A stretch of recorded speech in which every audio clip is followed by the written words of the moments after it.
Wadlin is an important figure in Reading's history, an architect with a devout interest in the community. In fact, this very building is one of his designs.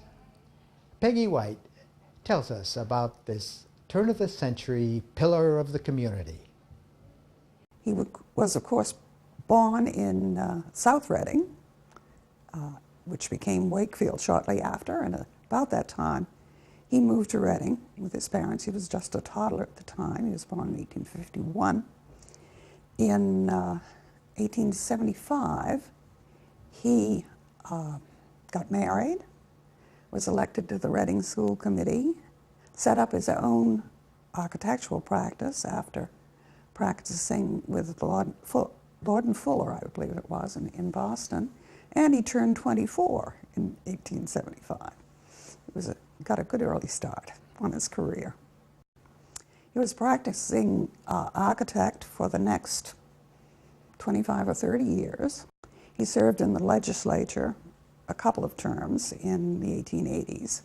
He was a member of the Reading School Committee, a member of the Library Trustees, served on all sorts of planning committees for the water district, planning that.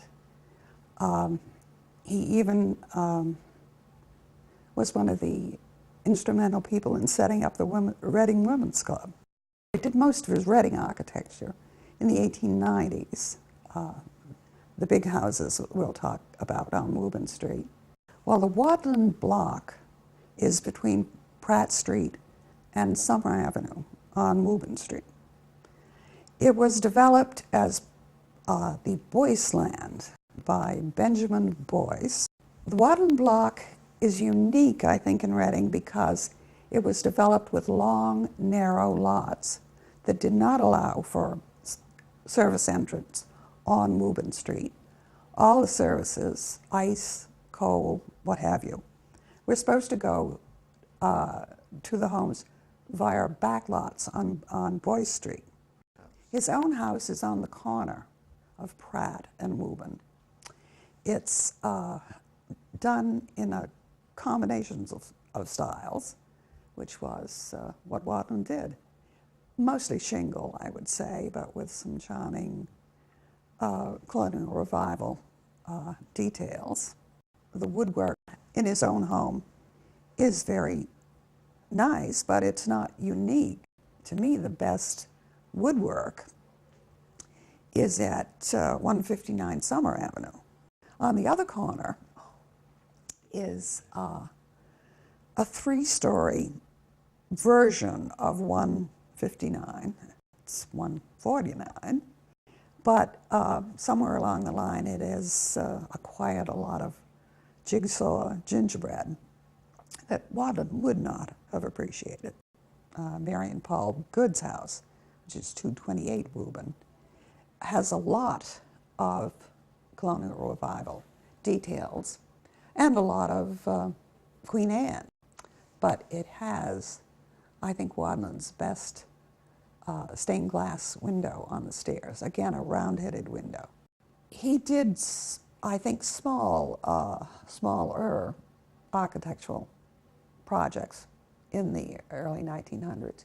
He did the bandstand for the Common.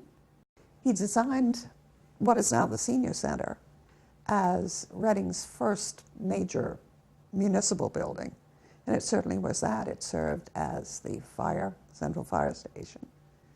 The police department was there, the jail was there, the town offices were there, and there was a room for the library.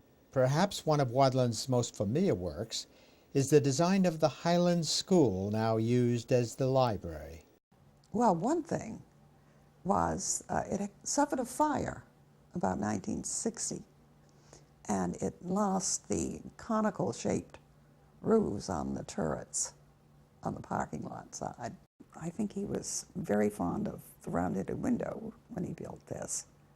He was building this at the same time that Mead, McKim, White was building the Boston Public Library, and of course their big feature is the round-headed window.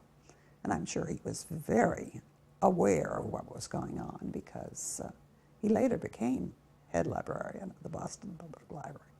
I think Horace Wadlin would be very pleased to see the adaptive use of this building as a public library after he had designed it as a school. He was, of course, both a school committee person and a library trustee, and certainly a writer, an historian, very interested in education. I think he'd be very pleased.